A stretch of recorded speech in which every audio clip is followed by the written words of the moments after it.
राजा हिमाचल को ऐसा लग रहा है मैं अपनी बेटी को क्या क्या दे दूं। राजा हिमाचल ने खूब दहेज दिया। हम लोग दहेज प्रथा के खिलाफ बोलते हैं।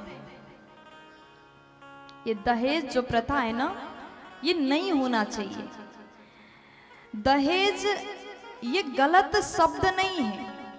जब राम जी ने विवाह किया उस समय में भी भगवान राम जी को, सीता जी को जनक जी ने खूब दहेज दिया। महाराज हिमाचल ने भी अपनी पुत्री को दहेज देकर के भेजा। दहेज तब अच्छा है जब आप सामने से कुछ मांग नहीं रखते। दहेज देना गलत नहीं। अगर बेटी के पिता प्रसन्न मन से बिन मांगे अपने मन में जो भी है अगर वो दे रहे हैं तो सहर्ष उसे स्वीकार करना चाहिए। वो तो भेंट स्वरूप है, उपहार स्वरूप है और उपहार को स्वीकार किया जाता है। लेकिन आज वही दहेज के कारण कितने घरों में बेटियां, बहुएं दुखी हैं, रो रही हैं, तड़प रही हैं। आजकल क्या सिस्टम हो गया, विवाह तब होगा जब लड़का पक्ष जो मांग करते ना उसको अगर लड़की के पिता पूरा करते तो ही विवाह करते हैं। ऐसे बहुत जगह घटना आप लोगों ने न्यूज़ टीवी चैनल में सुना होगा, न्यूज़पेपर में पढ़ा होगा। बहुत से जगह पर ऐसा हो गया, विवाह का डेट फिक्स हो गया, सगाई हो गया, शादी के कुछ दिन बचे, बेचारे लड़की के पिता दिन रात अपनी बेटी की विदाई की तैयारी कर रहा है। दुनिया में ऐसा तो है नहीं सब पिता अमीर होंगे। बहुत ऐसे पिता है जो गरीबी के हालत में भी अपनी बेटी को जब विदाई करते तो बहुत कुछ देना चाहते, तैयारी बहुत सालों से करते। साल तो मैंने बहुत कम बोला। गरीब, जिस घर में गरीबी होती है ना उस घर में बेटी के पैदा होते ही बैंक अकाउंट में पैसा डालना शुरू कर देते हैं। हर महीने 5,000 डालती है, क्योंकि जब तक ये बच्ची 20, 21, 22 की होगी तब तक दहेज देने के लिए पैसा एकत्रित होगा। ऐसे बहुत सारे पिता हैं जो अपनी बेटी की विवाह के लिए पैदा होते ही सोचते हैं। देखो कितना मेहनत है एक पिता में। इतना मेहनत करके बेटी की विवाह की तैयारी करते हैं और वो दुष्ट लोग आकर के क्या कहते हैं, अगर हमें ये गाड़ी दोगे तो ही तुम्हारी बेटी के साथ शादी करूंगा, नहीं तो नहीं करूंगा। जरा सोचो उस समय उस बेटी के मन में क्या गुजरता होगा, उस बेटी के बाप के हृदय में कितना पीड़ा पहुंचता होगा। इसलिए आपसे निवेदन है, जब भी अपने बेटा की शादी करो तो ये कह देना, आप अपनी लड़की हमें दे रहे हैं, अपनी प्राण से भी प्रिय बच्ची दे रहे हैं, दहेज के लिए कुछ भी नहीं चाहिए। अगर आपका मन है तो आप उपहार स्वरूप दे सकते हैं। आप जो दोगे सहर्ष हम स्वीकार करेंगे, नहीं तो आपने तो अपना सब कुछ दे दिया, बेटी दे दिया, और क्या चाहिए। अगर ये शब्द लड़का पक्ष का होगा तो लड़की के बाप खुशी से पागल हो जाएगा प्यारे। इसलिए शादी करना है तो ऐसे शादी करो। अगर ऐसे विवाह होता है तो उस घर परिवार में खुशियां होंगे। जो बहू आएगी वो दुखी नहीं रहेगी, वो सोचेंगे कि मेरा परिवार कितना सुंदर है, मेरे पिता को इन्होंने कष्ट नहीं दिया। अगर आप किसी पिता को कष्ट दे करके उन पिता की बच्ची को बहू बना करके लाओगे तो उस बहू के मन में आते ही तुम्हारे प्रति खटास है, ये वही परिवार है जिसने मेरे पिता को रुलाया। इसलिए दहेज ये देना गलत नहीं, स्वयं से मांग करके लेना गलत है। प्यार से बोलो। आज महाराज हिमाचल ने खूब दहेज दिया।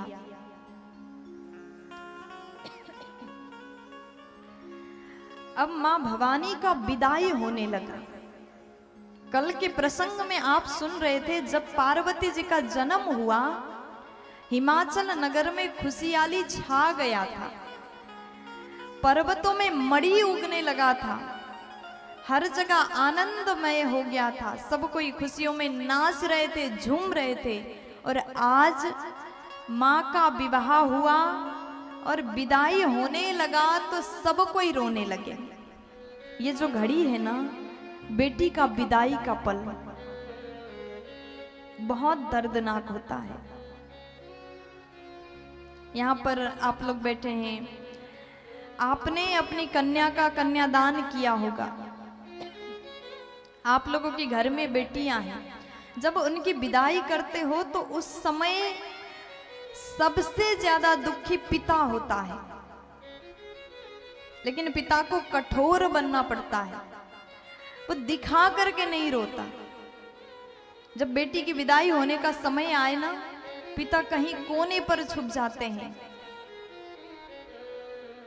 यहाँ पर दर्द होता है, अगर रो तो बेटी देखेगी मुझे तो उसको कितना तकलीफ होगी, ये सोच करके पिता कोने पर जाते हैं, माँ रोती है, परिवार के लोग रोते हैं। आज पार्वती जी का विदाई होने लगा तो सब कोई बड़े दुखी हैं, लेकिन जाते समय पार्वती मैया के माँ ने, मैना मैया ने अपनी पुत्री को गोदी में रखा और बड़े प्रेम से उपदेश दिया, बेटी अभी तक तुम हमारे घर में रही, यहाँ तुमने जन्म लिया, तुम्हारा बचपन बीता, हमने जो भी संस्कार दिया, जो भी आदेश किया, उसका पालन आपने किया।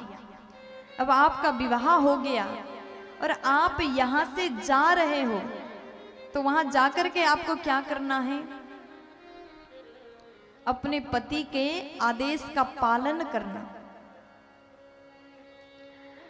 पति के रुख को देख करके बात करना, अपने पति को समझने की कोशिश करना, उनके आदेश का हमेशा पालन करना। करे हो सदा शंकर पद पूजा, नारी धर्मोपति देव न दूजा, करे सदा शंकर पद पूजा, सदा शंकर पद पूजा, नारी धर्मोपति देव न दूजा, नारी धर्मोपति देव न दूजा, वचन कहता भरे लोचन बारी, वचन कहते भरे लोचन बारी, बहुरी लाई उरली नहीं कुमारी, बहुरे लाई उरली कुमारी, बहुरी लाई उरली नहीं कुमारी। बहुरे लाई उरली कुमारी। आज माँ मैना अपनी पुत्री को समझाती है कि देवी बेटी तुम्हारे लिए देवता भगवान हैं। देखो एक पत्नी के लिए उसका सब कुछ कौन है? बोलिए कौन है? पति है। कहते पति देवता समान होता है, पति देव कहा जाता है ना, पति देवता तुल्य। किसके लिए? पत्नी के लिए। अगर पत्नी पति को देवता माने तो ये ठीक है, लेकिन आजकल के पति खुद को स्वयं से देवता मानते हैं। हम तो देवता। देखो इस अभिमान में मत रहिए। आपको अपने आप को स्वयं को मानना नहीं है, जब दूसरे माने तब बात है। प्यार से बोलो। तो मैया कहती है कि बेटी, विवाह के पश्चात पति को ही सब कुछ मान लेना चाहिए। लेकिन पति को कैसा होना चाहिए? यहाँ पत्नियां पति के लिए व्रत करे, उपवास रखे, पूजा पाठ करे, हे भगवान हमारे पति की लंबी उम्र हो, दिन रात भगवान से प्रे करे, प्रार्थना करे। लेकिन पति उधर अपना दारू पी रहा है, सिगरेट पी रहा है, गुटखा खा रहा है, तो क्या वो देवता हो सकता है? बताइए, बोलो ना जी। अच्छा आप लोग बता दो, हो सकता है? अभी कुछ नहीं बोल रहे हैं, प्यार से बोल दीजिए ना। जय सिया राम। पत्नी या पतिव्रत धर्म का पालन करती है तो पति को भी चाहिए अपनी पत्नी को खुश रखे। पति का धर्म क्या है? आप ये कोशिश करो, क्योंकि आपकी पत्नी अपने माँ बाप को छोड़ करके जीवन भर के लिए आपके साथ, आपके घर में रहने के लिए आई है, उसके आंखों में आंसू ना आए, ये कोशिश पति को करना चाहिए। मैं ऐसा क्या कर दूं मेरी पत्नी खुश हो जाए। दुनिया को खुश करने के चक्कर में मत पड़िए। आप ये कोशिश करिए हमारी पत्नी खुश हो जाए तो सब बढ़िया है। आजकल के लोग क्या करते हैं? दुनिया वालों को तो खुश करते हैं, घर में जो गेस्ट आ रहे हैं उनको खुश करेंगे, अपने रिश्तेदार को खुश करेंगे, बाहर अपने दोस्तों को खूब टाइम देंगे। लेकिन घर में जब आते हैं तो पत्नी बेचारी इंतजार करते, शाम को पतिदेव आएंगे तो थोड़ा बातें करेंगे, घर की जो समस्या उनको बताऊंगी, बच्चों के बारे में बताऊंगी, पढ़ाई कैसी चल रही, बच्चों के भविष्य के बारे में बात करूंगी। इंतजार करती रहती है। पति शाम को आया, खाना खाया और मोबाइल लेकर के बिस्तर पर लेट गया, 2-3 घंटा मोबाइल देखा और सो गया। बेचारी पत्नी इंतजार करती रह गई, उससे बात तक नहीं कर रहे हैं। तो ये गलत है। पति को चाहिए पहले अपने घर में पत्नी को खुश करो, परिवार को खुश करो, बच्चों को खुश करो, फिर बाहर वाले अपने आप खुश हो जाएंगे। रिश्ता अगर चलाना है तो दोनों तरफ से कोशिश होना चाहिए। केवल पत्नी कोशिश करे, पति ना करे तो रिश्ता नहीं आगे बढ़ेगा। और केवल पति ही कोशिश करे, पत्नी कोशिश ना करे तो भी रिश्ता आगे नहीं बढ़ेगा। एक दूसरे को समान मानिएगा, एक दूसरे को समान मान करके अपने गृहस्थ आश्रम का पालन करिएगा, तब आपका गृहस्थ जीवन सुंदर होगा। भगवान शंकर अभी अभी गृहस्थ आश्रम में प्रवेश किए। कल माता सती का त्याग भगवान ने किया था। मैया सती ने अपने प्राण को त्याग दिया और उसके पश्चात पार्वती जी के साथ में भोलेनाथ का विवाह हुआ। सती मैया ही पार्वती बन के आई, जो प्रसंग आपने कल श्रवण पान किया। आज विवाह पश्चात मैया ने विविध प्रकार से अपनी पुत्री पार्वती को उपदेश दिया, बेटी ससुराल में जाकर के पति के आदेश का पालन करना। नारी धर्म पति देव न दूजा, नारी धर्म यही है, उस नारी के लिए पति से बड़ा कोई दूसरा है ही नहीं। इसलिए भोलेनाथ के हर आदेश का पालन करना तुम्हारा धर्म है। ऐसे समझाते समझाते मैया मैना के आंखों में आंसू आ गया। पार्वती जी का विदाई किया। देखो ये प्रसंग हमें सिखाती है, आप भी जब अपनी बेटी का विदाई करो तो विदाई करते समय अपनी बेटी को उपदेश देना। उपदेश कैसे देना? पति का सेवा करना, पति के आदेश के पालन करना, और साथ में परिवार के साथ भी कभी झगड़ा मत करना। ये सिखाना चाहिए, हर माता को बताना चाहिए।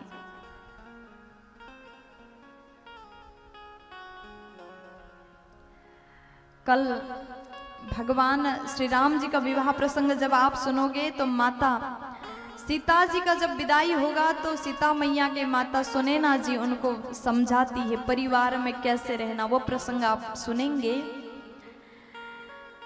माता मैना ने इसलिए केवल पति के बारे में कहा क्योंकि भोलेनाथ के परिवार नहीं है, केवल भगवान है, केवल बाबा है और मैया है।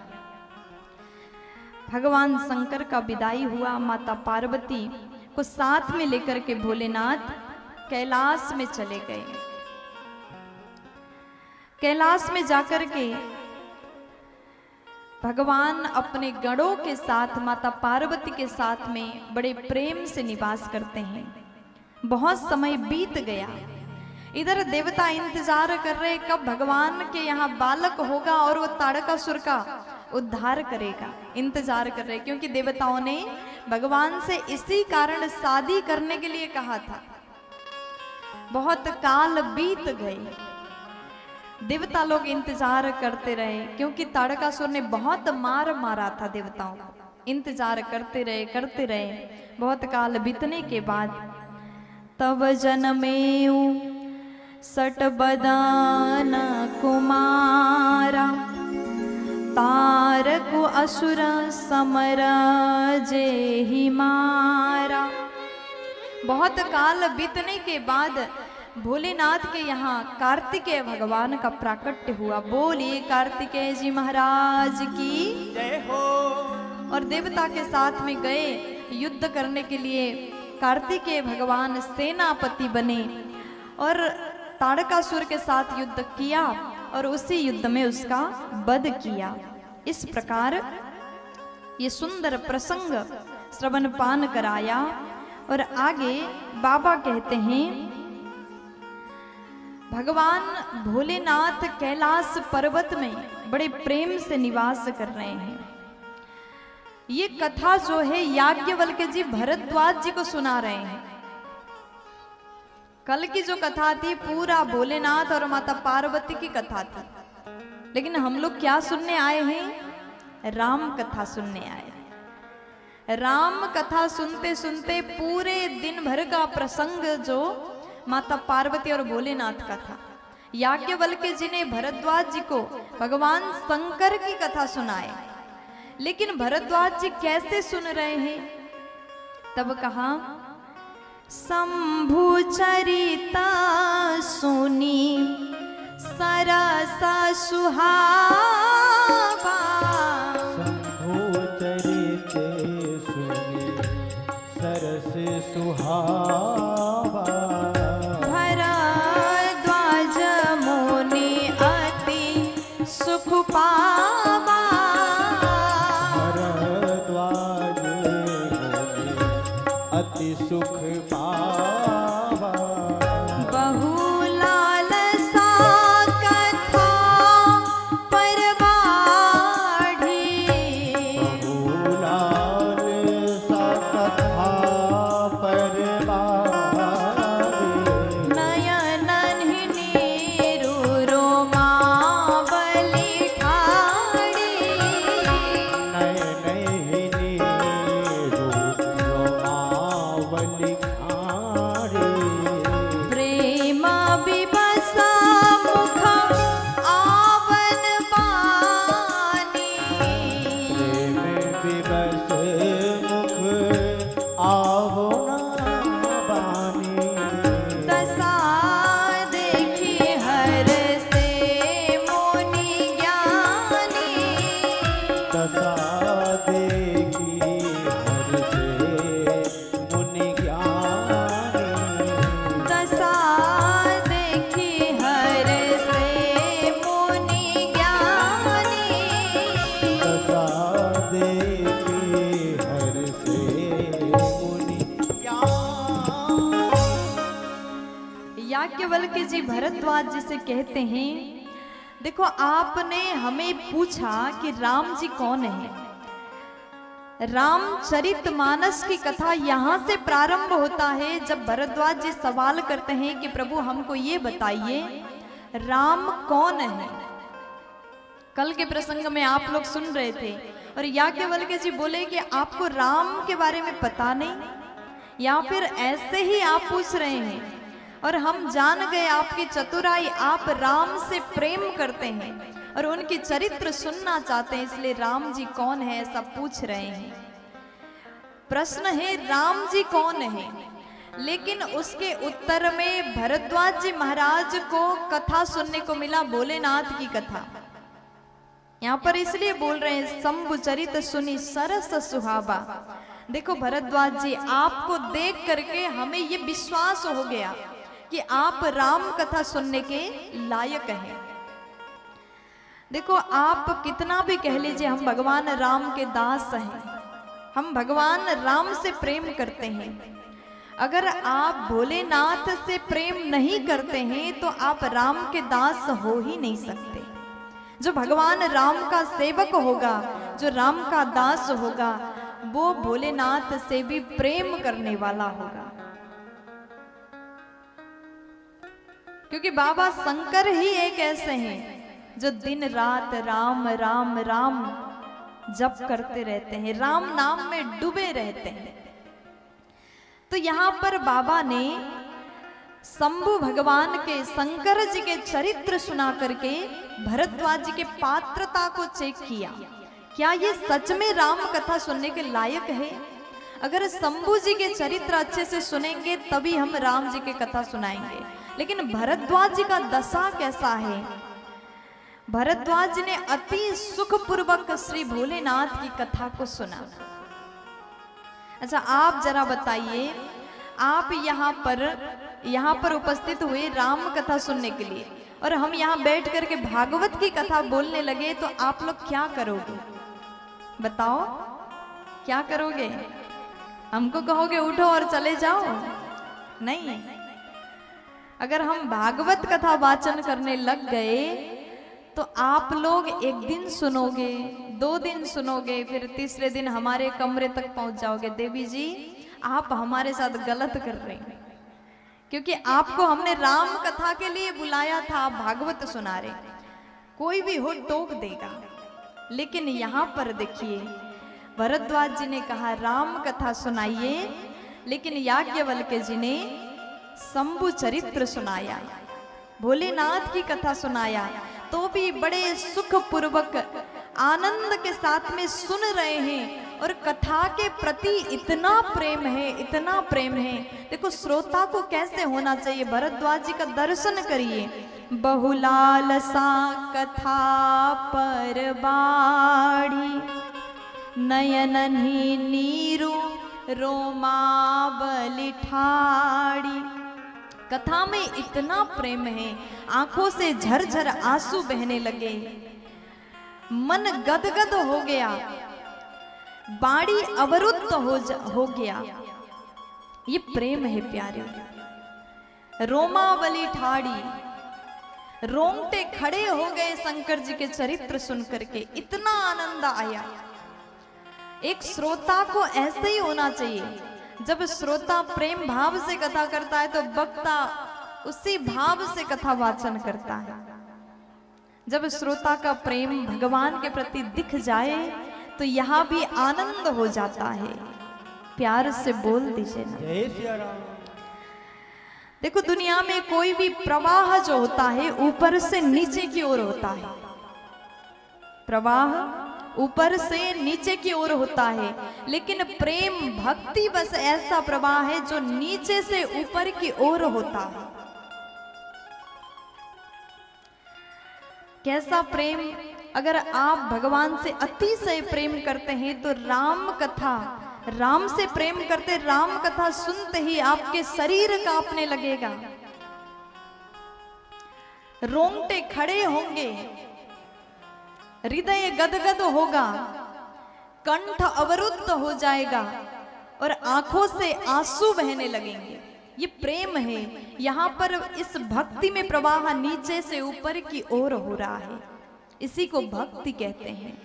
आज भरद्वाज जी महाराज रोने लगे, आंखों से अश्रु जल बह रहा है। और ये दृश्य देख करके याज्ञवल्क्य महाराज आनंद में आ गए और यहाँ कथा को रोक करके याज्ञवल्क्य जी भरद्वाज जी के बारे में बोलने लगे। क्या? अहो धन्य तब जन्मो मुनीसा, तुम ही प्राण समा प्रिय गौरीसा। धन्य है आप धन्य है महाराज, क्योंकि आपका ये प्रेम को देख करके मुझे ऐसा अनुभव हो रहा है इस धरती में आपका जन्म हुआ। ये धरती भी धन्य है, आप जैसे साधु संत का जन्म यहाँ हुआ। और आप धन्य हैं क्योंकि आप इस संसार में आने के बाद भगवान से प्रेम कर रहे हैं। धन्य धन्य हैं आप। ऐसे भरद्वाज जी के लिए बोला। याज्ञवल्क्य जी बोले, प्रथम ही में कही शिव चरित, बूझा मरमो तुम्हार,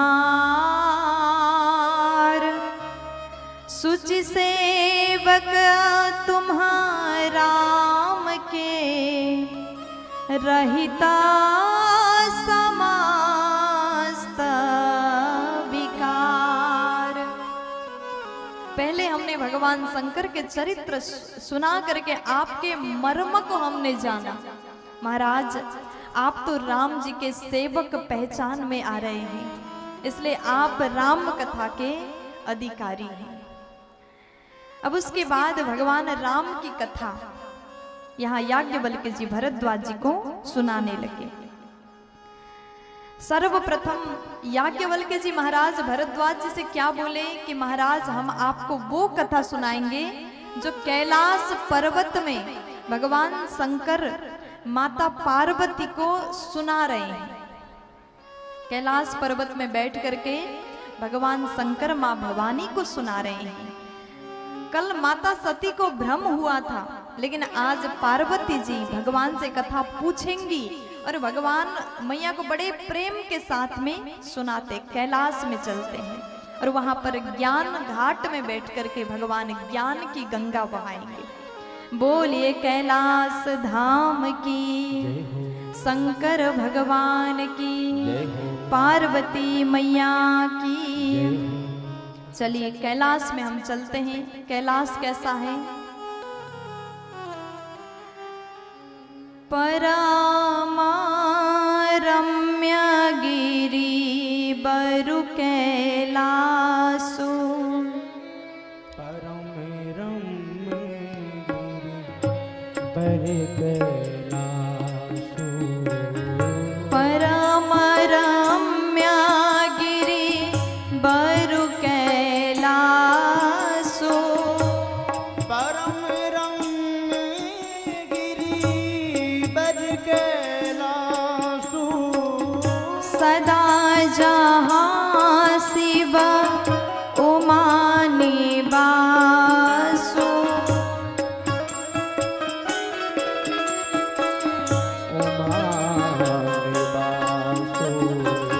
सदा जहाँ शिव उमा निवासु, सदा जहाँ शिव उमा निवासु।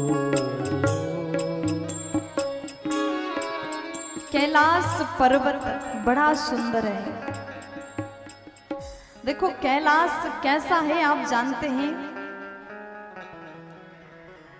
कैलाश पर्वत जहां पर सदा भगवान रहते हैं, सदा जहां शिव उमा निवासु, भगवान अकेले नहीं माँ भवानी के साथ में, पार्वती जी के साथ में कैलाश में निवास करते हैं।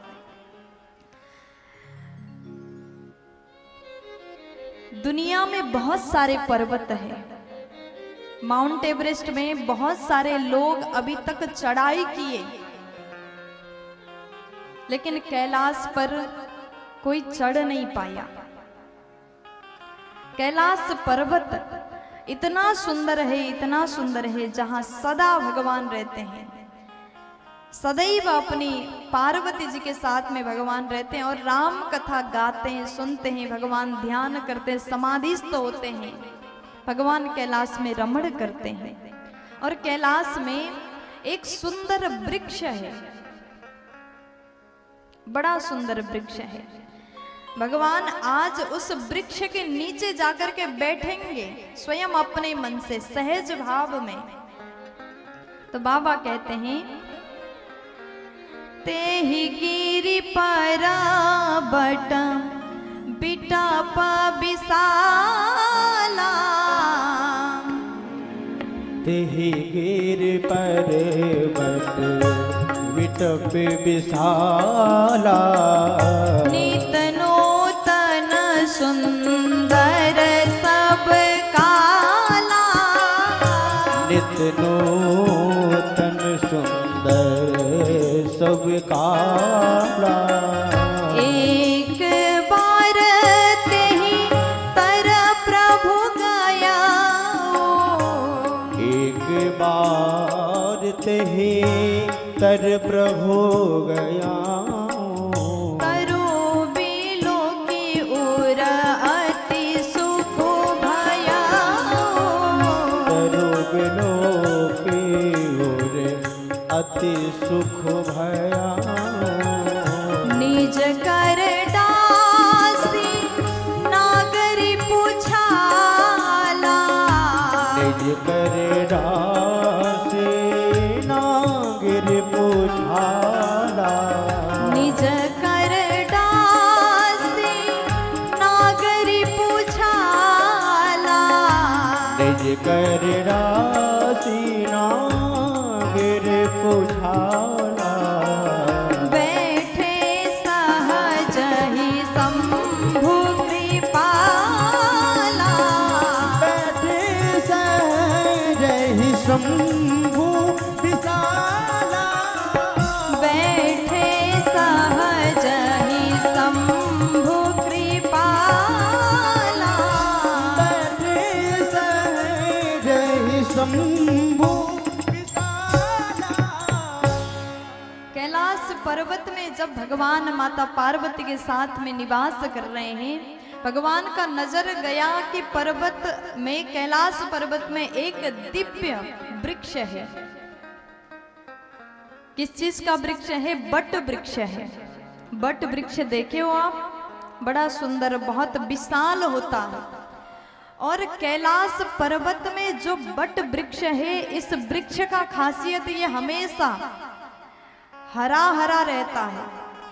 कभी ये वृक्ष सूखता नहीं, इसके पत्ते कभी सूखते नहीं, हमेशा हरा भरा रहता है। क्यों? क्योंकि वहां पर भगवान बैठ करके हमेशा भगवान राम जी का नाम सुमिरन करते हैं। वृक्ष बहुत पुराना है, लेकिन ऐसा लगता है कि बहुत नवीन वृक्ष है, नया वृक्ष है। ये बात आप लोग अपने घर में भी महसूस कर सकते हैं। आपका घर कितना भी पुराना, 50 साल पुराना हो, आपने अपने घर में पेंट वापस नहीं करवाया, दीवार पुराना हो गया है, लेकिन उस घर में प्रवेश करने के बाद सुकून यदि आपको महसूस हो रहा है, शांति महसूस हो रहा है, तो वो केवल घर से नहीं है, वहां पर भजन का प्रताप होगा। जिस घर में आपके दादा परदादा ने बैठ करके भजन किया होगा, एक आसन में बैठ करके भगवान का नाम जप किया होगा, रामचरितमानस का पाठ किया होगा, चाहे वो घर कितना भी पुराना क्यों ना हो जाए, जब भी आप जाओगे नवीन अनुभव, नयापन आपको प्राप्त होगा। प्यार से बोल दीजिए ना, जय श्री राम। ऐसा हमने अपने जीवन में अनुभव किया है। एक मध्य प्रदेश में बहुत पुराना घर है, वहां पर बैठ करके परम भक्त वैष्णव लोग पूजा करते थे और अभी भी करते हैं। एक पैर में खड़े होकर के हमने सुना, अपने कानों से सुना, 5-5 घंटे 10-10 घंटे पाठ करते थे। नवरात्रि में 9 दिन उपवास रह करके पूजा पाठ करते थे। घर पुराना है, लेकिन वहां पर अनुभव कैसा आता है, जब भी प्रवेश करते हैं, जो कोई भी आए तो उसको शांति सुकून महसूस होती है। ये क्या है? भजन का बल है, ये तपस्या की शक्ति है।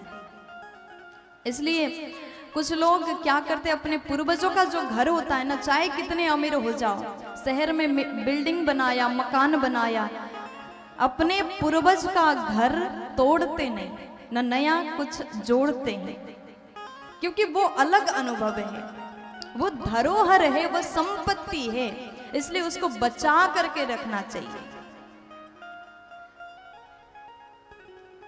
घर की शोभा, घर की सुंदरता केवल पैसा लगाने से नहीं बढ़ता। घर की शोभा, अगर आपने उस घर में बैठ करके भजन किया है, चाहे घर कितना भी छोटा हो, वहां जाने के बाद आपको आनंद की प्राप्ति होगी। प्यार से बोल दीजिए ना, जय सिया राम। थोड़ा जोर से बोलो ना जी, मस्ती में बोल दीजिए ना। तो आज भगवान जैसे उस बट वृक्ष के नीचे गए तो भगवान सहज रूप में आ गए, भगवान अति सहज हो गए। आप दुनिया में कहीं भी घूमने जाओ, बाहर जाने के बाद आप सहज अवस्था में नहीं रह सकते। आप अपने घर के बाहर जाओ तो सहज नहीं हो सकते, लेकिन जैसे आप घर वापस जाओ और एकांत में जब जाओ, अपने कमरा में जाओ, अंदर से लॉक करो, तो आप जैसे भी लेटना हो लेट जाओगे। वो समय जो है आप सहज हो जाओगे और आप जो असली हो उसको आप जीते हैं। और समझिएगा, जब आपको एकांत कक्ष में भी, एकांत कमरे में भी बैठने के बाद भगवान याद आए तो आपका असलियत फिर भक्त वाला है, आप असली भक्त हैं। दुनिया को तो कोई भी दिखा सकता हम भक्त हैं, तिलक कोई भी लगा सकता है, साधु का भेष कोई भी बना सकता है, लेकिन एकांत में जाने के बाद आपके हाथ में माला हो और होठ में राम राम नाम हो तो जानिए आप असली भक्त हैं। भोलेनाथ जैसे बट वृक्ष के नीचे गए, निज कर डासी नागरी पुछाला।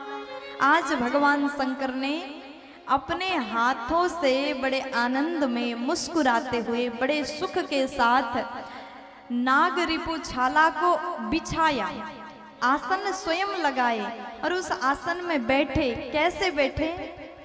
बैठे सोहा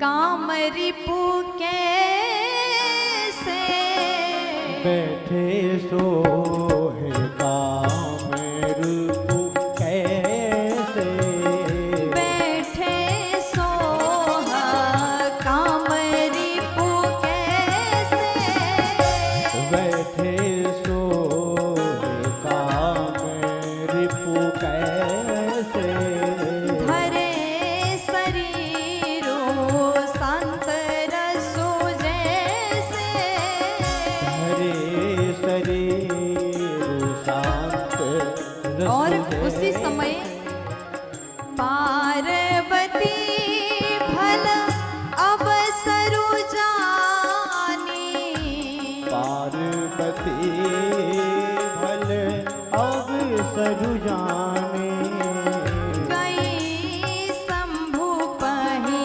मातु भवानी, गई शंभु परिमात भवानी, गई शंभु पहि मातु भवानी, गई शंभु परिमात बैठे सोह काम रिपु कैसे। यहाँ पर बाबा ने ये शब्द लिखा है काम रिपु, यानी काम के शत्रु। कल के प्रसंग में आप सुन रहे थे, भगवान ने काम को जला करके राख कर दिया। जब कामदेव आया भगवान को समाधि से जगाने के लिए, भगवान क्रोध में आ गए, काम को जला करके राख कर दिया। काम के रिपु यानी शत्रु, काम के शत्रु भगवान कैसे बैठे हैं? धरे शरीरु शांत रसु जैसे, जैसे शांति रस ने शरीर धारण किया, भगवान बड़े शांत होकर के बैठ गए और मंद मंद मुस्कान है भगवान के होठों पर। पार्वती मैया ने देखा, पार्वती भल अवसर जाने। अगर आपको अपने पति से कुछ बात करना है तो आप पति के रुख को देखिए, चेहरा को देखिए थोड़ा। अगर वो खुश लग रहे हैं, अगर आपके पति खुश नजर आ रहे हैं, तो उस समय आप 10,000 की घड़ी भी मंगाओगे तो तुरंत टाइटन के शोरूम में पहुंच जाएंगे। प्यार से बोलो जय सिया राम। लेकिन पति क्रोध में है, गुस्से में है, तो उस समय आप 2 रुपए की 10 रुपए की फुल्की भी खाने की बात करोगी तो मुंह बन जाएगा। इसलिए अगर आपको पति से कुछ बात करना है तो उनको देखो, अगर खुश लग रहे हैं तो जाकर के बात करिए। पार्वती मैया ने जैसे भगवान को देखा, बड़े ही शांति भाव से भगवान अपने आप आसन बिछाए बट वृक्ष के नीचे बैठ गए और मंद मंद मुस्कुराने लगे। मैया को लगा ये समय बिल्कुल ठीक है। किस काम के लिए? अपने जो पिछले जन्म का गलती था ना, उसको स्वीकार करने के लिए और उसको सुधार करने के लिए ये समय बिल्कुल बढ़िया है। मैया आई, जैसे पार्वती जी आई, भगवान ने अपनी प्रिया को देखा। जानी प्रिया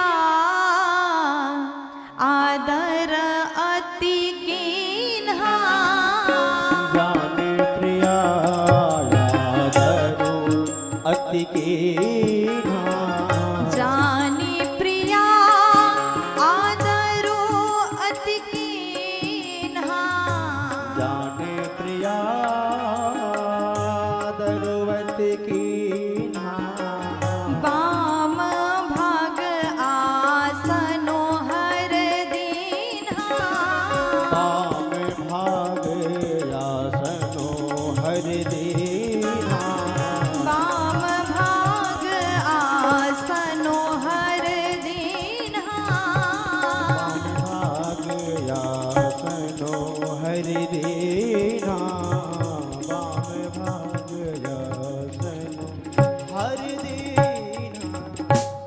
जैसे पार्वती जी आई, माता पार्वती को देख करके भोलेनाथ, अब पार्वती मैया को देखने के बाद याद आया ये मेरी अपनी पत्नी है, प्रिया है। तो अति आदर के साथ, देखो समाज में क्या होता है, पत्नी पति को आदर देती है, लेकिन यहाँ पर भोलेनाथ माता पार्वती से अति खुश हैं और अपनी पत्नी को आदर दे करके भगवान ने वाम भाग में आसन दिया है। आज पार्वती जी अत्यंत प्रसन्न हो गई। कल भगवान जब सती का त्याग किए थे, सन्मुख अपने सामने आसन दिए थे, और आज माँ भवानी को अपने वामांग में आसन दिया। पत्नी का स्थान पति के बाईं ओर है। जब आप पूजा पाठ में बैठो तब पत्नी दाईं ओर बैठती है, अन्यथा पत्नी का स्थान है वाम भाग में। आज मैया को जैसा आसन भगवान ने दिया, मैया को अति आनंद हो रहा है। क्यों? अपना खोया हुआ स्थान वापस मैया को प्राप्त हो रहा है। देखो, कोई नेता हो, कोई विधायक जी बन जाते, पहली बार बने, उस समय उतना खुशी नहीं होगी, और दूसरे इलेक्शन में हार गए और तीसरी बार अगर फिर से वही कुर्सी वापस मिल जाए तो उस समय अति आनंद हो जाता है। कोई भी वस्तु पहली बार पाने में उतना खुशी नहीं होती जो खो कर के वापस मिलने में हो जाता है। आज मैया अत्यंत हर्षित है। पहले भगवान ने त्यागा और वापस स्वीकार कर रहे हैं। मैया आनंद में आ गई और मैया बैठने के बाद, वामांग में बैठने के बाद मैया को अपने पूर्व जन्म की बातें माँ के चित्त में आया। और उसके बाद माँ ने पूछा, प्रभु बैठी शिव समीप हर साई, पूर्व जन्म कथा चित आई। अपने पति के समीप में अति हर्षित होकर के मैया बैठी, पूर्व जन्म की कथा सती चरित्र अपने चित्त में आया। और माँ ने कहा, प्रभु मुझे आप रघुनाथ जी की कथा सुनाइए। आज माँ ने यही कहा, मैं अपने पिछली बार के पिछले जन्म की गलती को सही करना चाहती हूँ नाथ, कृपा करके राघव जी की कथा हमको सुनाइए, मेरे भीतर जो अज्ञान है उसको मिटाइए। भगवान बोले भवानी आपको अज्ञान है? मैया बोली अभी नहीं है नाथ, उस समय अज्ञान हुआ था और आपके लाख समझाने पर भी मैं समझ नहीं पा रही थी, इसलिए आप मुझे बताइए जितने भी भगवान के लीला है उसको आप विस्तार से सुनाइए, मैं राम जी की कथा को विस्तार के साथ में सुनना चाहती हूँ। आज मैया ने एक एक प्रसंग पूछा। प्रभु जे मुनि परमारथ बादी, प्रभु जे मुनि परमारथ बादे, कहि राम कहु ब्रह्म अनादि, कहि राम कहु ब्रह्म अनादि, शेष शारदा वेद पुराना, शेष शारदा वेद पुराना, सकल करहि रघुपति गुण गाना, सकल करहि रघुपति गुण गाना। मैया कहती है जो शेष भगवान अपने मुख से भगवान के बारे में चर्चा करते वो राम कौन है, उनकी चरित्र सुनाइए। वो राम और ब्रह्म राम क्या दोनों एक है या फिर वो राम अलग है? आप जिन राम की दिन रात चिंतन करते हैं उनकी कथा सुनाइए। तुम पुनि राम राम दिन राती, तुम पुनि राम राम दिन राते, सादर जपहु अनंग आराती, सादर जपाओ अनंग आराते, रामो सो अवध नृपति सूत सोई, राम सु अवध नृपति सुत सोई, की अज अगुण अलख गति कोई, की अज अगुण अलख गति कोई, अलख गति कोई, अलख गति कोई, अलख गति कोई। आज माँ भवानी ने भगवान से पूछा प्रभु ये बताइए जो शेष भगवान हैं अपने हजारों फण द्वारा भगवान के बारे में चर्चा करते हैं और नेति नेति कह करके विश्राम करते, नेति अर्थात न इति, बस इतना ही नहीं और है भगवान की कथा। आप जानते रामायण कितने हैं? किसी को पता है रामायण कितने हैं? बताइए। 100 करोड़ से भी ज्यादा रामायण है। कैसे हो सकता है? आप अपनी भाषा में समझिए। आप यहाँ पर राम जी की कथा सुन रहे हैं, जब आप पंडाल से बाहर जाओगे और आप सबसे पूछा जाए कथा सुनाइए तो आप किसी और तरीके से बताओगे, आप किसी और तरीके से बताओगे। सबका एक जैसा भाषा नहीं होता, सब अपनी अलग अलग शैली में बताएंगे।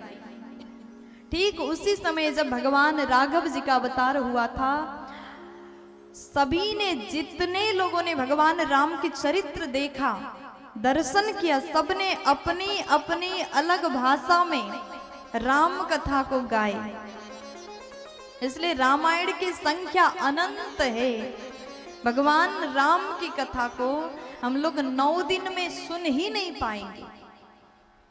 हम लोग तो बस बाबा गोस्वामी जी ने समस्त पुराण का सार वेद का सार, शास्त्र का सार, निचोड़ को जो सहज शैली में उतार दिया उसका श्रवण कर रहे हैं। रामायण का वर्णन कभी पूर्ण हो ही नहीं सकता। शेष भगवान अपने हजारों फंड से गाते हैं, फिर भी विश्राम करते। बस इतना नहीं, वेद भगवान गाते हैं और बीच बीच में विश्राम करते हैं। इतना ही नहीं, और है भगवान की चरित्र। क्या वही राम ब्रह्म राम है? आप जिन राम जी का चिंतन करते हैं, तुम पुनि राम राम दीन राती, आपके हृदय में जो राम जी विराजते हैं वो राम ब्रह्म राम है। प्रभु मुझे सुनाइए ना। मैया ने आज भाव से संपूर्ण प्रश्न किया। अगर भगवान सगुण है तो वो निर्गुण कैसे हो सकते हैं? अगर भगवान का आकार है तो निराकार कैसे हो सकते हैं? निराकार ने आकार में कैसे अपना रूप बदल लिया? सगुण अगुण कैसे हो गया? एक एक प्रश्न मैया ने पूछा। कैसे पूछा? आइए मैया का भाव सुनते हैं। पूछे मैया, पूछे मैया शैल कुमारी, कथा कहिए भोले भंडारी जी। पूछ मैया शैल कुमारी, कथा कहिए भोले भंडारी जी। पूछ मैया शैल कुमारी, कथा कहिए भोले भंडारी जी। पूछ मैया शैल कुमारी, कथा कहिए भोले भंडारी जी। कथा कहिए भोले भंडारी जी। कथा कहिए भोले भंडारी। दोनों हाथ उठा के झूमते हुए जय हो।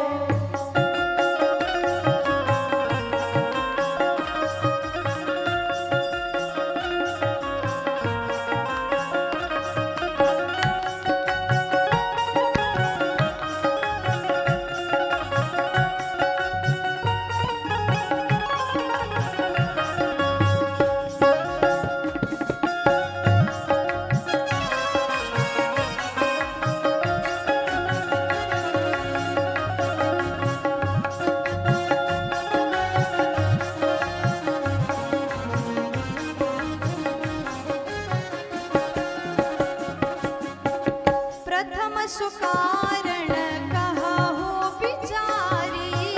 प्रथम सुकारण कहो बिचारी। प्रथम सुकारण कहा हो बिचारी। प्रथम सुकारण कहो बिचारी। निर्गुण ब्रह्म सगुण बपुधारी। निर्गुण ब्रह्म सगुण बपुधारी। निर्गुण ब्रह्म सगुण बपुधारी। निर्गुण ब्रह्म सगुण बपुधारी। ब्रह्म बने, जय हो, ब्रह्म बने, जय हो। ब्रह्म बने अवध बिहारी। कथा कहिए भोले भंडारी जी। ब्रह्म बने अवध बिहारी। कथा कहिए भोले भंडारी जी। पूछ मैया शैल कुमारी, कथा कहिए भोले भंडारी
कहिए कथा प्रभु राम अवतार की, कहिए कथा प्रभु राम अवतार की, कहिए कथा प्रभु राम अवतार की।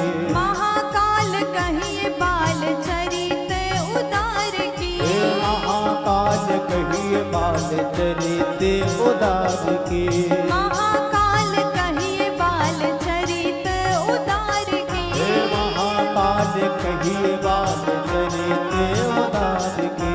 कैसे ब्याहे देखो कैसे ब्याहे देखो कैसे ब्याहे जनक दुलारी, कथा कहिए भोले भंडारी जी।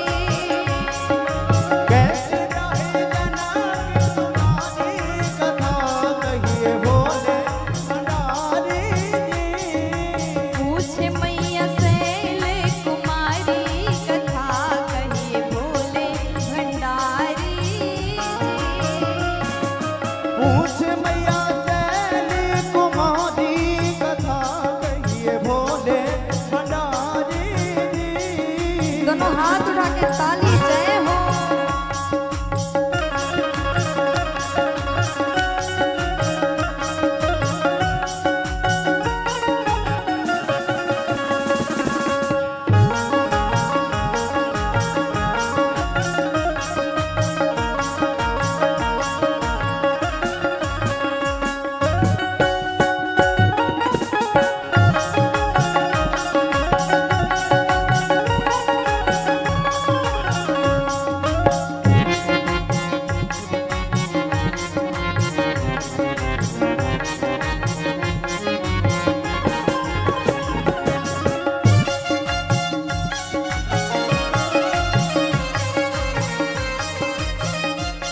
और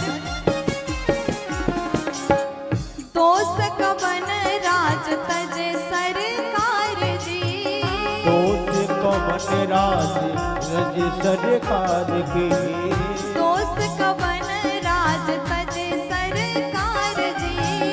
दोस्त कवन राज तजे सरकार की। कहिए बनवास रामचरित अपार की, कहिए बनवास रामचरित अपार की। कहिए बनवास रामचरित अपार की। कहिए बनवास रामचरित अपार की। कैसे दिए देखो कैसे दिए देखो कैसे दिए रावण को मारी, कथा कहिए भोले भंडारी जी। कैसे दिए रावण कुमारी कथा कहिए भोले भंडारी जी। पूछ मैया शैल कुमारी, कथा कहिए भोले भंडारी जी। पूछ मैया शैली कुमारी कथा कहिए भोले भंडारी जी।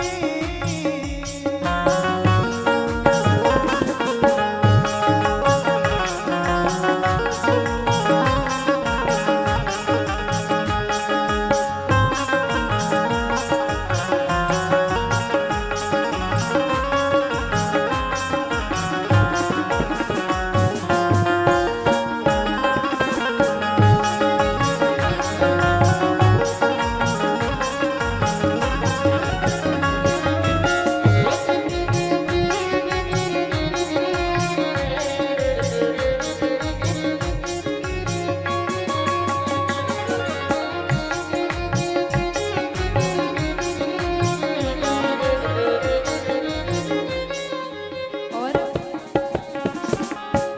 राजा रामचंद्र जी की कहिए ना लीला, राजा रामचंद्र जी की कहिए ना लीला। राजा रामचंद्र जी की कहिए ना लीला। राजा रामचंद्र जी की कहिए ना लीला।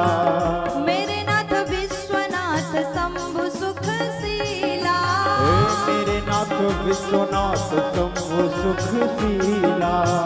मेरे नाथ विश्वनाथ शंभु सुख शीला। मेरे नाथ विश्वनाथ शंभु सुखशीला। कैसे धाम जय हो कैसे धाम जय हो कैसे धाम गए हैं खरारी कथा कहिए बोले भंडारी। कैसे धाम गए हैं खदारी कथा कहिए बोले भंडारी जी।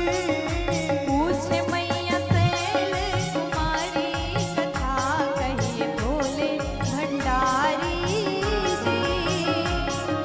पूछ मैया सैल कुमारी कथा कहिए बोले भंडारी जी। पूछे मैया सैल कुमारी कथा कहिए बोले भंडारी जी। पूछ मैया सैल कुमारी कथा कहिए बोले भंडारी जी। पूछे मैया सैल कुमारी कथा कहिए बोले भंडारी जी।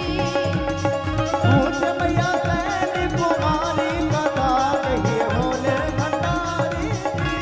कथा कहिए बोले भंडारी जी। कथा कहिए बोले भंडारी जी। कथा कहिए बोले भंडारी जी। कथा कहिए बोले भंडारी जी। कथा कहिए बोले भंडारी जी।